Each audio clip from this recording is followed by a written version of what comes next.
He wakes up on the battlefield, reaches out to pick up the rifle from the ground, then slowly rises to his feet in exhaustion. He then ties a strip of white cloth to the barrel of the gun and slowly walks out from the cover. Seeing that the German soldiers do not open fire, he signals for the rookie hiding on the other side to come out with him. The rookie, who is on the battlefield for the first time, is already completely terrified and immediately runs out. The two of them then begin slowly walking toward the German soldiers on the opposite side. The frightened rookie only wants to go home as soon as possible at this moment, and he hides behind Michael while starting to remove the equipment from his body. Michael originally plans to let the rookie pretend to remove his gear, take the chance to get closer, and then throw a grenade at the German soldiers. But the rookie, whose mind is already overwhelmed with panic, moves too slowly, and the German soldiers immediately notice something suspicious. In the next moment, the German soldiers decisively open fire, and the rookie is instantly riddled with bullets. Furious, Michael drags the rookie's body in front of himself as a shield and quickly moves toward the German soldiers. Then he decisively throws a grenade towards several German soldiers. Right after that, he pulls out a bayonet and fixes it onto the barrel of his rifle, then slowly leans out to observe the German soldiers on the other side. Seeing that they have already fallen into chaos, he immediately stands up and charges forward with the bayonet, but he soon discovers that only one wounded German soldier is still alive, and it is just a boy who looks only 16 or 17 years old. When Michael sees the boy's youthful face, he hesitates. Then the boy even reaches out his hand and begins introducing himself. But after thinking it over again and again, Michael finally makes up his mind and drives the bayonet straight into the boy's head. However, what Michael never expects is that the face of this German boy will often appear in his dreams afterward. Again and again the boy reaches out his hand, and again he smiles at Michael, and again Michael drives the bayonet into his head. For a long time afterward, Michael is tormented day and night by this nightmare, suffering in constant anguish. In the end, Michael, who has long grown weary of war, can no longer endure it and deserts the army while being hospitalized for a wound. But as expected, he is soon brought before a military court. Michael tearfully explains that he is tormented by nightmares day and night, and that his 3 brothers have already died in the war. The reason he deserts is because he does not want his aging mother to lose her last remaining son. His emotional defense leaves everyone in the room sinking into silent reflection, considering that Michael had previously achieved many battlefield merits and had even received medals. They ultimately decide that Michael is suffering from severe psychological trauma and is no longer suitable for combat. So they assign him to work at the recruitment office. They want to use the honors and achievements Michael earned before to encourage more young men to volunteer for the army. As soon as Michael returns to Canada, the recruitment office begins widely publicizing the heroic deeds he accomplished in battle. Many young people are inspired and begin eagerly signing up. At the recruitment office, Michael spends every day promoting the campaign and receiving young men who come to enlist. After work each day, he drinks freely with his friends and chats about life. He no longer has to worry about sudden bombardments or bullets flying everywhere. A smile gradually returns to his face, but he soon realizes that he cannot stop thinking about the nurse who took care of him during his time in the hospital. And Michael finally understands that it is not only nightmares that can torment a person, the longing for someone can also keep him awake through endless nights. Until one day, a boy suddenly appears in front of him. He suffers from asthma, yet he still comes to enlist in the army. Although he has already been rejected many times by the recruitment office, he still shows up every day to fill out another application. With burning passion, he declares that a small asthma condition cannot stop his determination to defend his country. But Michael, who is responsible for recruitment, firmly tells him that he cannot join. Michael thinks the boy will give up the idea of enlisting, but that very night, when Michael is about to drink with his friends, he unexpectedly sees the boy again in a small tavern. The boy, already drunk,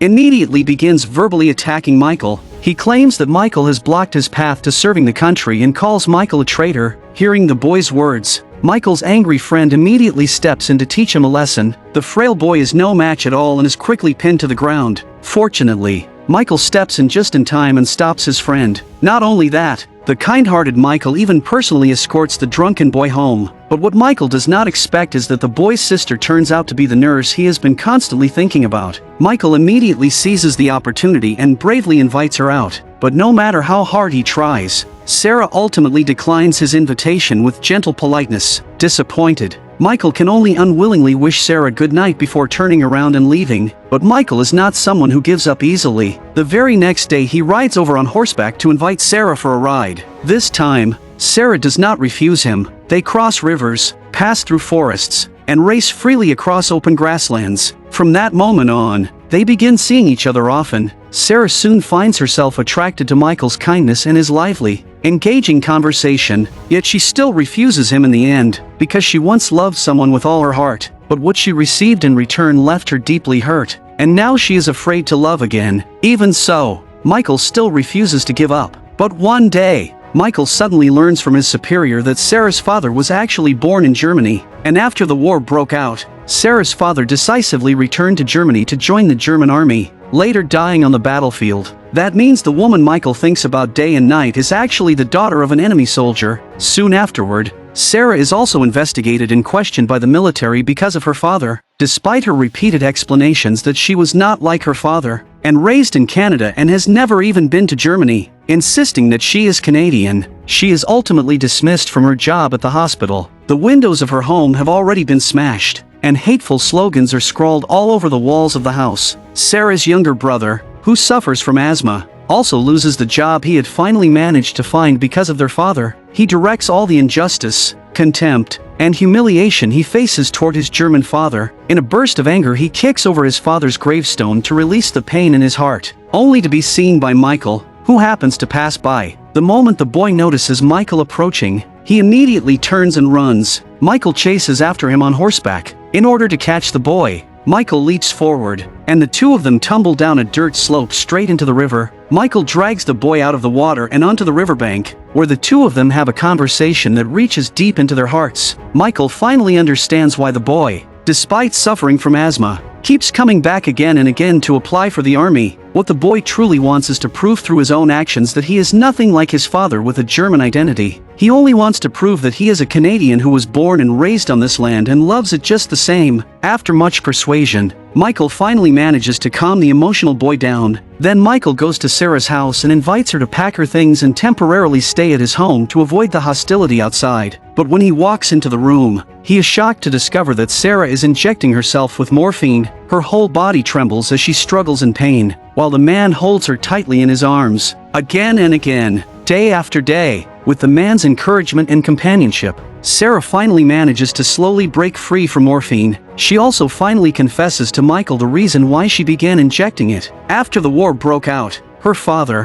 who was born in Germany, insisted on returning there to join the German army, but Sarah, who had been born and raised in Canada, hoped that her father would stay in Canada for her and her brother. Yet in the end, her father still abandoned the two of them and resolutely returned to Germany to join the army. From that moment on, father and daughter stood on opposite sides of the war. After her father left, Sarah endured each day in emotional torment, and gradually she grew accustomed to the feeling brought by morphine injections. During the many days they spend together, Sarah finally opens her heart and accepts Michael's love. But one day, when Sarah happily returns home, she sees her asthmatic brother packing his belongings, preparing to report to the army. It turns out that the boy has convinced the father of his girlfriend, who is a doctor, to write him a false medical certificate declaring him healthy. With that forged certificate in hand, he finally succeeds in enlisting in the army. Ignoring his sister's objections, he resolutely decides to head to the battlefield. He even lies to Sarah, telling her that Michael personally approved his enlistment. Furious, Sarah immediately storms over to confront Michael, unleashing a barrage of angry accusations and insults. Completely unaware of what happened, Michael stands there confused, staring at Sarah in shock. Before he can explain anything, the enraged Sarah turns around and leaves without giving him the chance to speak. Michael knows that no matter how he tries to explain, Sarah will not believe him.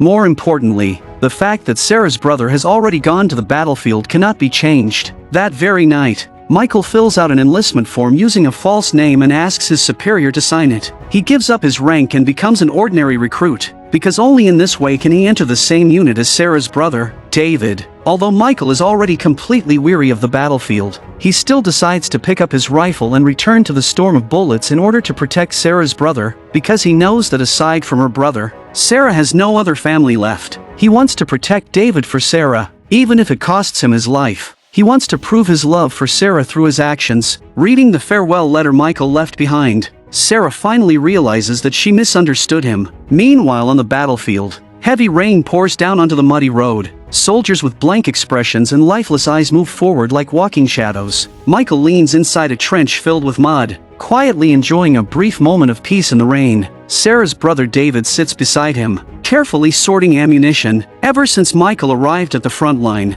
he has stayed close to David at all times, never leaving his side. But faced with Michael's constant protection, the young and stubborn David grows increasingly frustrated because he wants to prove his own strength. He does not want to go to war with someone watching over him like a babysitter. Michael's use of a false name and identity to enlist is eventually discovered by his commanding officer, yet the officer does not punish him. At this stage of the war, both sides are locked in a brutal stalemate, and both officers and soldiers are suffering heavy losses every day. The commander simply restores Michael's original rank of sergeant and appoints him as a platoon leader, giving him the chance to redeem himself through service. The commander also asks the question that has been on his mind. You were free and clear of this freak show. Why'd you come back? For love, sir. That's a sorry bastard reason. Just as the squad leader runs over to congratulate Michael on becoming a platoon leader, a shell suddenly explodes nearby and throws him more than 10 meters away. Snapping back to his senses, Michael quickly carries the wounded squad leader toward the aid station, where he unexpectedly sees Sarah. The two of them stare at each other in shock and joy. Neither of them ever imagined they would meet again here. Since the last time they parted, the two lovers have not seen each other for many days, but because Sarah still needs to treat the wounded, they exchange only a few hurried words before separating again. They promise to meet that evening, yet Sarah waits at the meeting place for a long time without seeing Michael, because the newly promoted platoon leader Michael has received an urgent mission and has already left with his unit. The destination of Michael's unit is the infamous Passchendaele. Soon they arrive at their destination. Days of relentless rain have already turned the trenches where the soldiers take shelter into narrow rivers. The soldiers can only stand in the water while guarding their positions. Although he is now a platoon leader, Michael still remains beside David at all times, because David is Sarah's brother, and the only family she has left. Michael, who had already left the front line before, has risked his life to return to the battlefield solely to protect David. As the sky begins to grow slightly brighter, another brutal battle erupts, and fierce artillery fire sweeps across the position Michael is defending. David becomes so nervous that his asthma suddenly flares up. Michael quickly calms him and helps him recover, but just as David finally regains his composure, they receive an order to rush to reinforce position 357. Everyone immediately jumps up and runs toward position 357, but what they do not expect is that the moment they arrive, the soldiers who had been defending position 357 all rush back toward the rear. Michael, who was supposed to assist in the defense, suddenly becomes the main defending force. The position is supposed to be held by 300 men, yet Michael now has only 60 soldiers. He immediately requests reinforcements from headquarters, but the telephone line connecting the position to headquarters has already been cut by the heavy artillery bombardment, leaving them no choice but to send a messenger on foot to request support. At that moment, the German artillery gradually falls silent,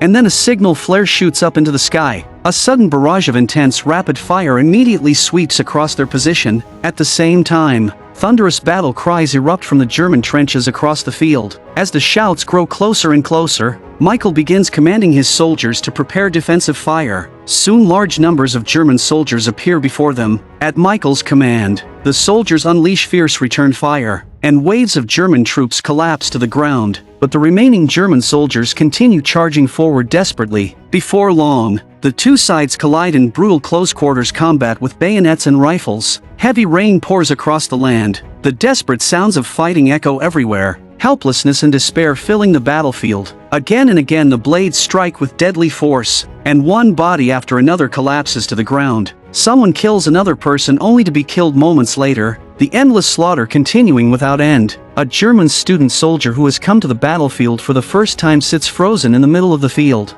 staring in horror at everything around him, overwhelmed by fear and despair. David, who has also joined the army not long ago, is just as terrified and completely at a loss. He clutches his rifle and hides motionless inside a shell crater. Even in such chaos, Michael still stays beside David, killing every German soldier who tries to get close to him. But just as he turns around after killing one enemy soldier, another German suddenly rushes toward him with a bayonet. Michael desperately grabs the rifle barrel, trying to save himself, yet the bayonet slowly continues pushing deeper into his body. Standing on the edge of life and death, Michael shouts desperately for the rookie to fire his gun. In the end, The rookie David finally gathers the courage and pulls the trigger. At that very moment, the German troops who had been attacking fiercely suddenly begin a full retreat. The rookie David, who had just been cowering in fear, suddenly becomes almost possessed and frantically fires at the retreating German soldiers. As the Germans run farther and farther away, he even charges forward after them. When Michael finally regains his senses, he realizes that David has disappeared. He shouts David's name again and again, but David, obsessed with chasing down the enemy, has already followed them straight into the German trenches. A German officer immediately raises his rifle and prepares to shoot David. At that exact moment, a shell suddenly falls from the sky. The German officer, who survives the explosion, pushes aside the wooden boards covering him and sees that David has been thrown onto a wooden stake tangled with barbed wire. From a distance he looks like Jesus nailed to a cross. When Michael sees David hanging from the stake, he immediately throws off his equipment and prepares to rush forward to rescue him. Seeing Michael charge out, the other soldiers begin firing to cover him. Hearing the gunfire, the German soldiers quickly return fire. Michael runs forward through the storm of bullets, and soon he is struck by a bullet. Seeing him fall after being hit, both sides suddenly stop firing. Michael struggles on the ground for a long moment, and then finally forces himself to stand again. Staggering toward the German position, the German officer notices that Michael carries no weapon, and orders his soldiers not to shoot. Michael runs to David and sees that David's breathing is faint as he hangs motionless on the wooden stake. The German officer seems to understand Michael's intention and slowly nods. He even sends 2 soldiers to help lift the wooden stake onto Michael's shoulder. Michael then limps back toward his own position while dragging David with him. But Michael, who was already stabbed earlier and has just been hit by a bullet, is now extremely weak. Soon he collapses to his knees in the middle of the battlefield. Soldiers from both sides stare silently at the scene unfolding before them. At this moment there is no politics and no war, only the shared witness of soldiers from both sides. At this very moment, soldiers on both sides silently hope that Michael will stand up again, and at that moment the face of the woman he loves appears once more before Michael's eyes. He once promised her that he would protect her brother David and bring him back safely. In the end, Michael forces himself to stand again and uses the last of his strength to drag David forward. Soon both the wounded David and Michael are brought to the aid station. Michael sees his beloved Sarah once again. Seeing Michael covered in blood, Sarah's tears fall uncontrollably. Michael smiles and tells Sarah that he has kept his promise to protect her brother David. With the last of his strength, the weakened Michael imagines a beautiful future with Sarah. Then, within that peaceful vision, he slowly stops breathing. At that moment Sarah is already crying uncontrollably. She cries out in helpless anguish, calling his name again and again, but no matter how she shouts, she can never receive another response from Michael. I'm a movie enthusiast, and I look forward to seeing you next time.